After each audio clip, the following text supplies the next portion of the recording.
Chapter 4.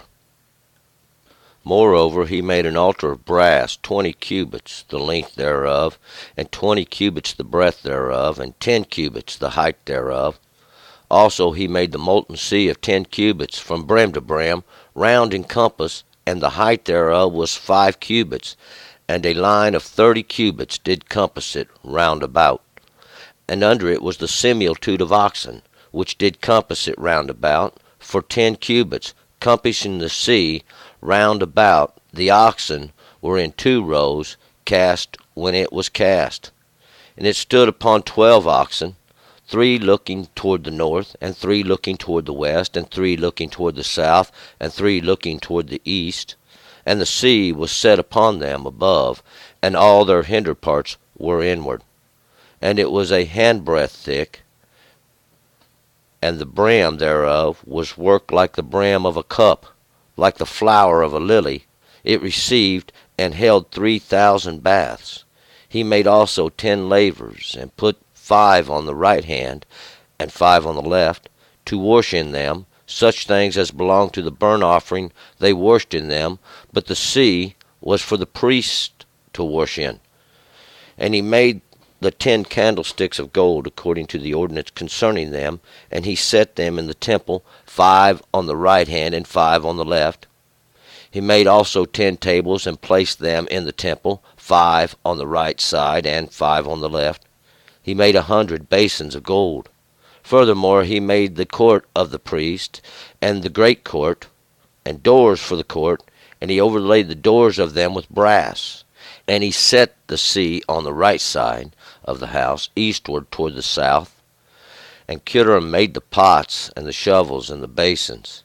So Curam made an end of doing the work that he worked for King Solomon in the house of God, the 2 pillars, and the bowls, and the 2 capitals, which were on the top of the pillars, and the 2 networks to cover the 2 bowls of the capitals that were on the top of the pillars, and the 400 pomegranates from the 2 networks, 2 rows of pomegranates for each network, to cover the 2 bowls of the capitals that were upon the top of the pillars. And he made also the bases, and the lavers made he upon the bases, 1 sea, and the 12 oxen under it, the pots also, and the shovels, and the flesh hooks, and all the vessels thereof, did Curam his master craftsman make for King Solomon, for the house of the Lord, of bright brass. In the plain of the Jordan did the king cast them, in the clay ground between Succoth and Zeradah. Thus Solomon made all these vessels in great abundance, for the weight of the brass could not be found out. And Solomon made all the vessels that were in the house of God, the golden altar also, and the tables whereupon was the showbread, and the candlesticks with their lamps, that they should burn according to the ordinance before the sanctuary of pure gold, and the flowers, and the lamps, and the tongs of gold, and that perfect gold, and the snuffers, and the basins, and the pans, and the fire pans of pure gold. And as for the entry of the house, the inner doors thereof for the most holy place, and the doors of the house, that is, of the temple, were of gold. Let's go back up to verse 1. And we are continuing in the temple, the description. This is a partially description of the temple. And we'll go ahead and pick up here in verse 1. Moreover, he made an altar of brass, 20 cubits the length thereof, 20 cubits as the breadth thereof, and 10 cubits the height thereof. Moreover, or in addition to, as we are adding to yesterday, the last chapter, whereas we had began, moreover, he made also this altar of brass, and this altar is that's where they slay. That's what an altar is where they slay the sacrifices, or these things that make atonement for the sin. And this altar of brass, this altar is of that which is cold darkness. It's that which is mingled in. It would be of 20 cubits, and that is to witness the law, even in its measurement. The length thereof, and that would be for its determinations, and 20 cubits are the breadth thereof, and that would be for its use, to represent its use. This redemption being measured out, and this is that you could witness the law even. That's 2 tens. And 10 cubits was the height thereof, and its height, we could just call it what it will accomplish, what it will amount to. Its 10 cubits is the law is measured out, even for its accomplishments. 2. Also he made the molten sea of 10 cubits from brim to brim, round in compass, and the height thereof was 5 cubits, and a line of 30 cubits did compass it round about. And he made also this molten sea, and this molten sea is a great giant bowl, so to speak. It's a bowl, and it contains a large amount of water, and we'll find out the measurement of water it contains. And this sea represents all the understanding altogether, and all these waters of the earth, even of 10 cubits, and that's the law is measured out even, and we'll find from brim to brim, from one side to the other, and we'll find it's round in compass, and that means it's something that goes around. It contains, and the height thereof, and its accomplishments, what it shall achieve, thereof shall be 5 cubits, and that's grace being measured out. And a line of 30 cubits did compass it round about. And this line, or this line that was drawn around it, it's like a border, even that which contains, shall be 30 cubits. And that's 3 tens we should complete the law with, and even that which would be dedicated for such a thing did compass it, and that is to go around it, and that is what does compass it, this dedication, even this, the plan of God even in the beginning. 3. And under it was the similitude of oxen, which did compass it round about for 10 cubits, compassing the sea round about. The oxen were in 2 rows, cast when it was cast. And we'll see now there was the similitude of oxen, and these would be those things that look like oxen. And these oxen represent the greater cattle, those things which pull, those things which should do the work, should plow and pull the yoke. And they surround it, they go around it as well. We'll see they have similitude for 10 cubits, and it's because it's about the law being measured out, and they go around the sea, even that which is the sea is sitting on. The oxen which the sea sits on were in 2 rows, cast when it was cast, and it was made the same time. Even these oxen was made when the sea was made, because we'll find out the sea contains all the understanding, and these oxen represent those that are caused to pull, caused to do the work of God, caused to plow, caused to pull the yoke, and they are in 2 rows. Witness now these 2 rows. See, there's 2 rows. We'll find out they face 4 directions, but they are set in 2 rows, and one running east to west, one running north to south. And these rows also represent order. 4. It stood upon 12 oxen, 3 looking toward the north, 3 looking toward the west, 3 looking toward the south, 3 looking toward the east. And the sea was set upon them above, and all their hinder parts were inward. And we'll see the sea does set upon these oxen. It sets upon their back around their backs, and they face out from under it. And these 12 oxen, because 12 is to witness the law, it's 2 and 10, or 10 and 2, the law is witnessed. We can look at it that way, and we can say also 12's understanding, because when one does witness the law, and that's usually through judgment, one can say he has understanding. 3, looking toward the north. And these 3, because 3 is always to complete, or to make known even, those things that are toward the north, and that is in that direction of judgment, that place where God stores up even his treasures of judgment. And 3, looking toward the west. These 3, once again, to complete those things that are looking toward the west. Those ways that face the west, those ways that we can witness or see, even this of darkness where the sun goes down. This is the light going down, and this is the night, the darkness beginning, or the next day beginning. And 3, looking toward the south. 3, once again, to make complete these things that are facing the south, where we can even witness the work of God, that parched place, that which this is to see the strength of God. And 3, looking toward the east. And these 3, once again, to complete these things that face the east, or made known toward the east, or made known from understanding. This is where the sun would come up. This would bring light from in the darkness, see. The light would be coming forth, even understanding. And the sea was set upon them above.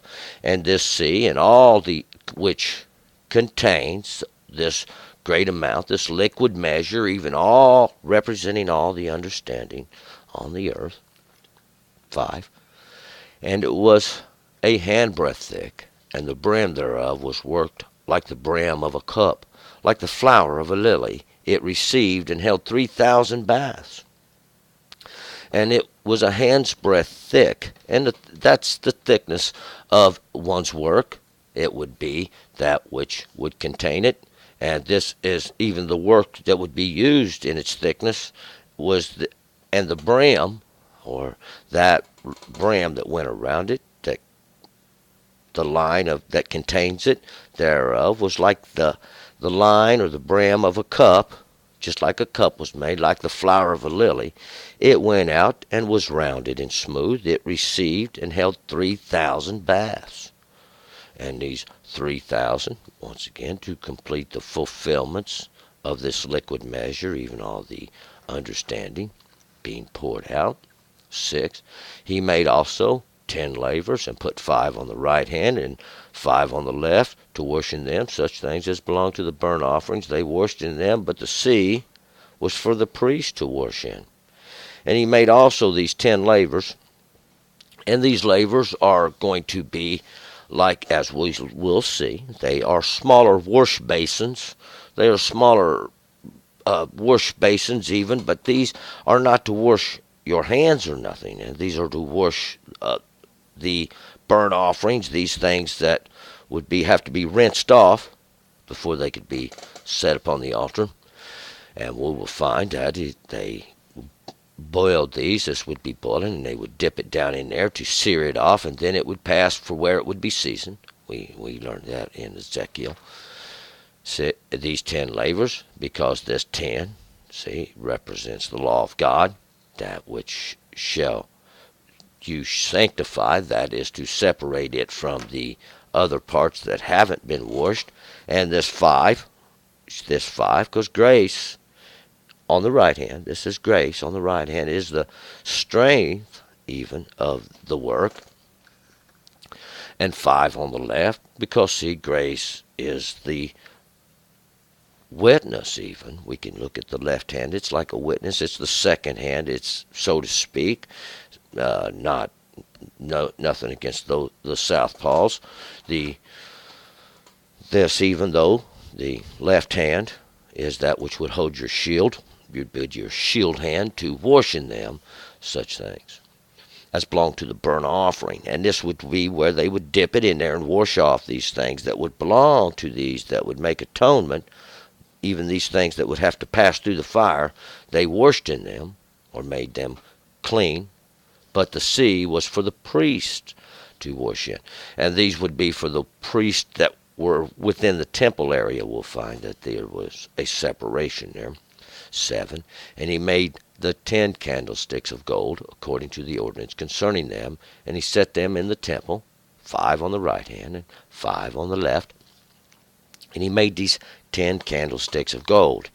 And once again, these candlesticks, this word is menorah, what it is, these are lampstands. And we'll find out they have a lamp, each one, to go with them.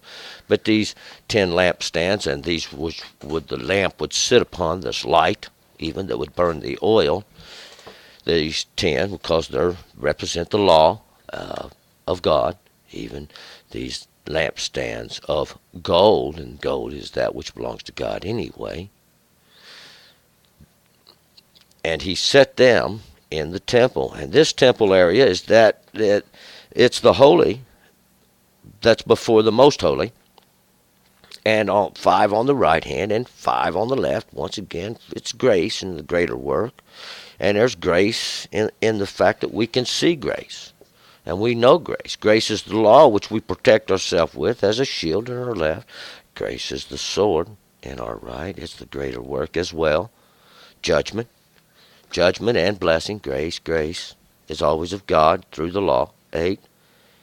He made also 10 tables and placed them in the temple, 5 on the right side, 5 on the left. He made 100 basins of gold.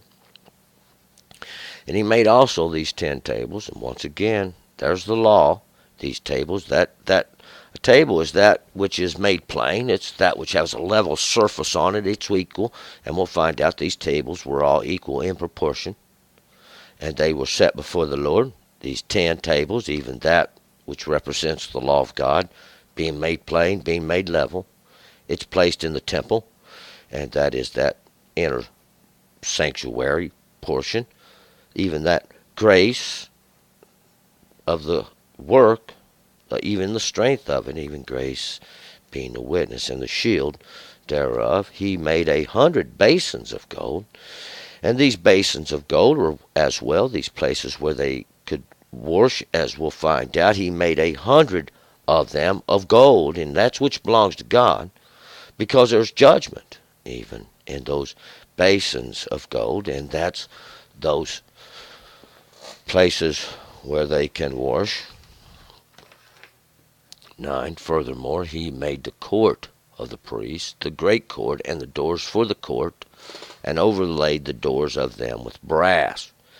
Furthermore, even in addition to, he made the court of the priest, and that's that center court, the great court, and the great court, and that's that outer court, and the doors for the court. He overlaid the doors of them with brass, and all the doors out there were overlaid with brass, and these doors represent those places where they come and go. They come and go here, were overlaid with brass, and that's cold darkness, for that's where they come. This is the outer area. 10. And he set the sea on the right side of the house, eastward toward the south. And this sea, even all this understanding that represents, it's on the right side, even on the side of the side of strength, and it's eastward. That's towards understanding, towards light coming up, towards enlightenment, and it's toward the south as well, even there where we can witness the great strengths of God in that place that is parched. 11. And Curam made the pots and the shovels and the basins. So Curam made an end of doing the work that he wrought for the king Solomon in the house of God. And Curam was the one who Curam, the king of Tyre, had sent to work. Curam was his master craftsman. Curam means nobility, those of nobility, those noble ones. And these are the ones lifted up in their strengths, lifted up in even these things of twistings. He made an end of doing the work that he worked for Solomon. Solomon is peace. Solomon means covenant. Solomon is this peace even that God said he would send in the house of God.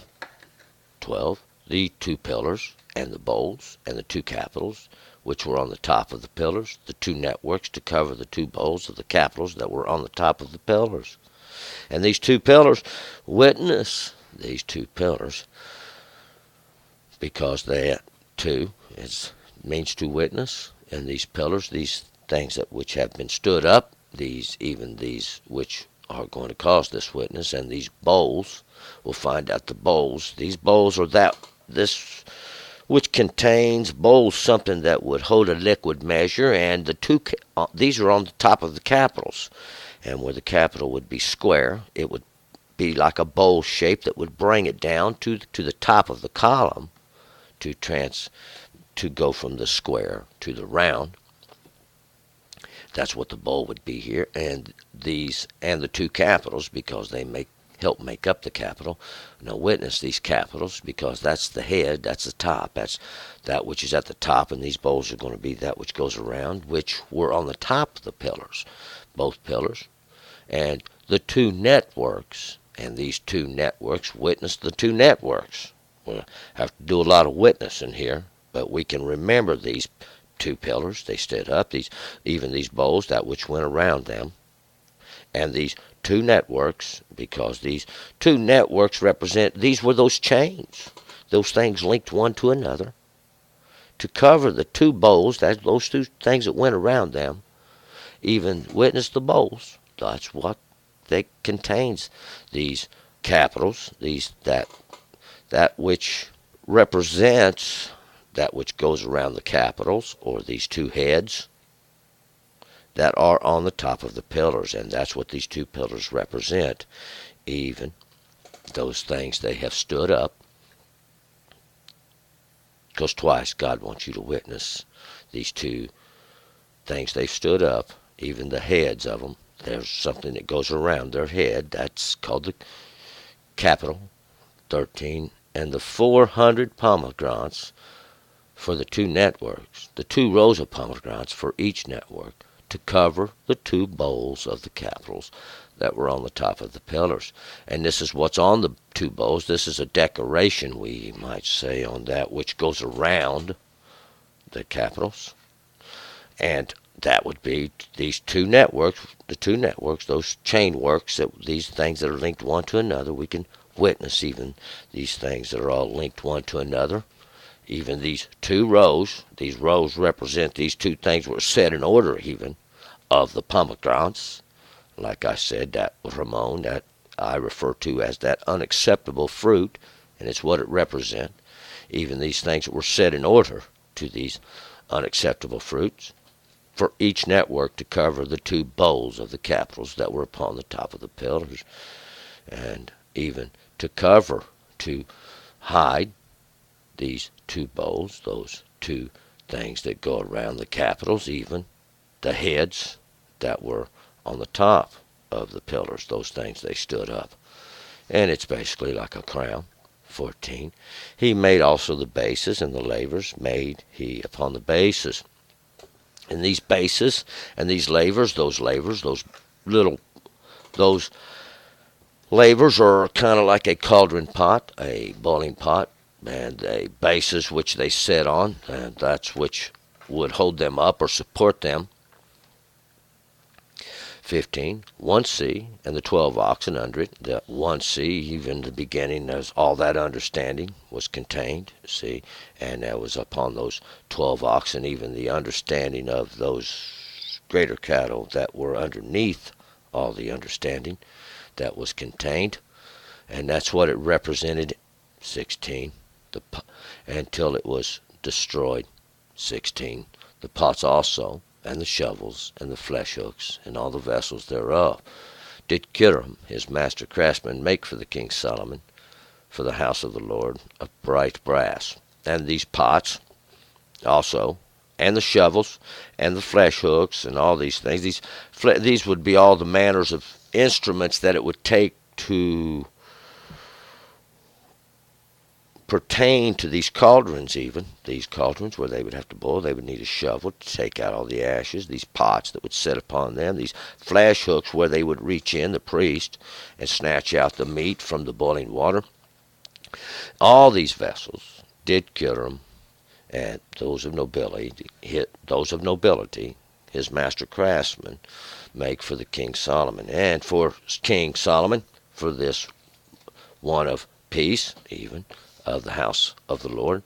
And all these things were made of bright brass, and that is shiny brass. Brass kind of looks like gold, but it's not. It's a mingling in of metals, this brass, and it's cold darkness. It's like judgment being measured out. 17. In the plain of the Jordan did the king cast them, in the clay ground between Succoth and Zeradah. And in the plain of the Jordan, and that plain of the Jordan is a level, flat spot. It's level. It's been made plain We'll find out by the Jordan. It's by the Jordan, and that's that river. That river that descends, even. We'll find out this river represents the understanding that flows from God. Did the king cast them?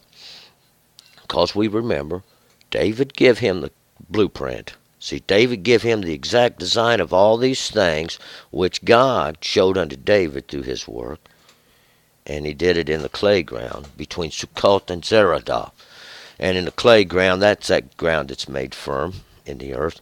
And it was in between Sukkot and Zeradah.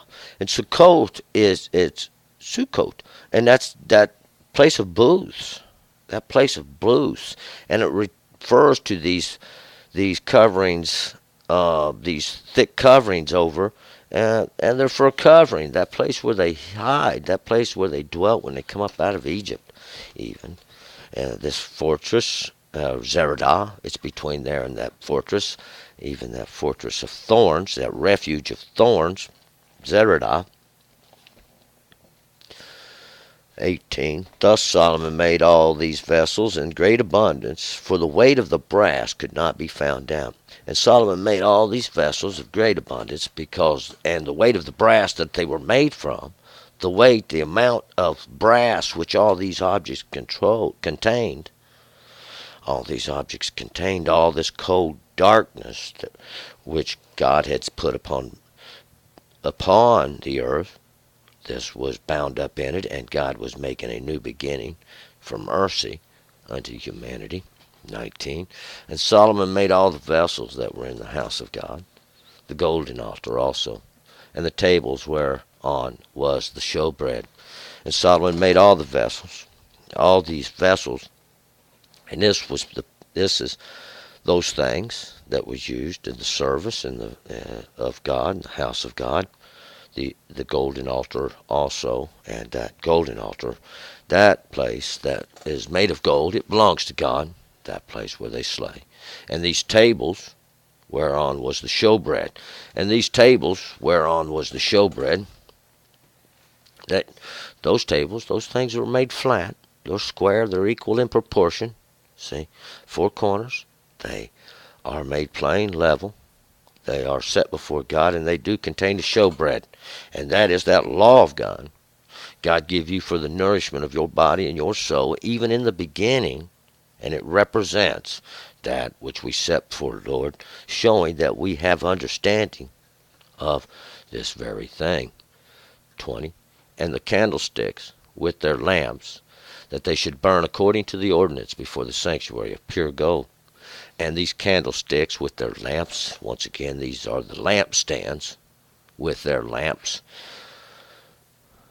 that they should burn according to the ordinance, just like it's written. We're going to get to those ordinances, see, and these would be the ordinances that were put upon the Levites to keep this for perpetuality, forever. Before it was an ordinance, forever even, in the sanctuary. That's that place that was sanctified. See, it's sanctified. They burned the oil. They burned that oil from the olive. That which was the anointing power. It has the anointing ability. That's what it represents. It's burnt for a light. It's the law of God. See, it's the law of God. It represents that. It has the anointing ability. And all these things of these lamps, these lampstands, were of pure gold. And that's a pure gold, that which belongs to God. It's of God's understanding, and that it is pure. 21. And the flowers, and the lamps, and the tongs of gold, and that perfect gold. And these flowers, these are blossoms. These would not be an opened flower, but it's a closed flower where we can see the blossom, that the flower is coming forth. Even this understanding and these lamps that light, that give the light and the understanding, it's the law of God burning. See, even this fire of judgment we can witness. These tongues, it's used to carry away. Those things that are used to carry away of gold, and that's of God, that which even give that ability to do that. It's of God. See, it belongs to God, and it's of perfect gold, those things that belong to God. It is even perfection in God's plan, we will find out the whole time. And the snuffers, and the basins, and the pans, and the fire pans of pure gold.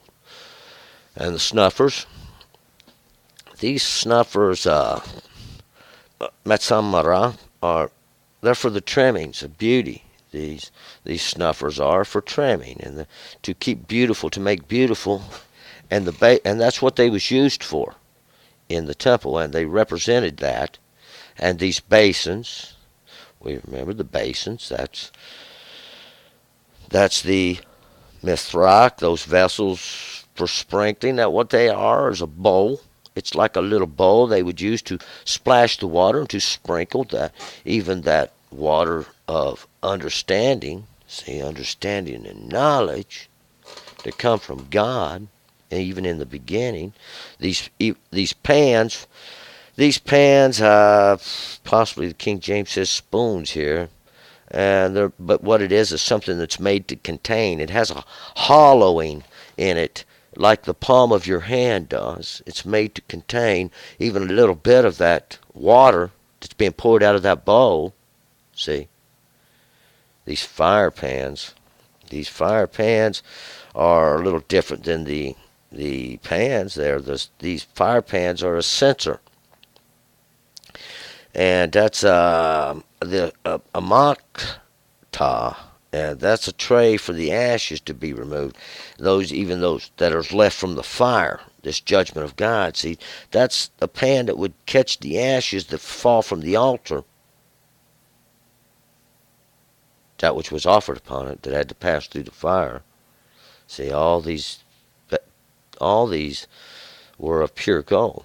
That's that which belonged to God anyway, and it was made of pureness. And as for the entry of the house, the inner doors thereof for the most holy place, and the doors of the house, that is, of the temple, were of gold. And these doors, those places where they go in and out, of these doors of the most holy place. See, that's before the Ark of the Covenant there, that holy place, that hallowed place, that place that is holy and hallowed, you can't touch, are of pure gold. And the doors of the house, those places where they go in and out of that abode, that is of the temple, and that's which is before that inner place, even that holy, most holy place that belongs to God, representing your heart. See, that represents your heart. That's where the ark and the law of God was placed, even in the beginning. See, we're all of gold. And that's that which belongs to God. And that's that of God. And that's where they shouldn't trample. Those are the courts of God that are before God, before his ark and his covenant that he gave in the beginning. And they are not to be trampled by men. We're going to go to chapter 5. Turn and return.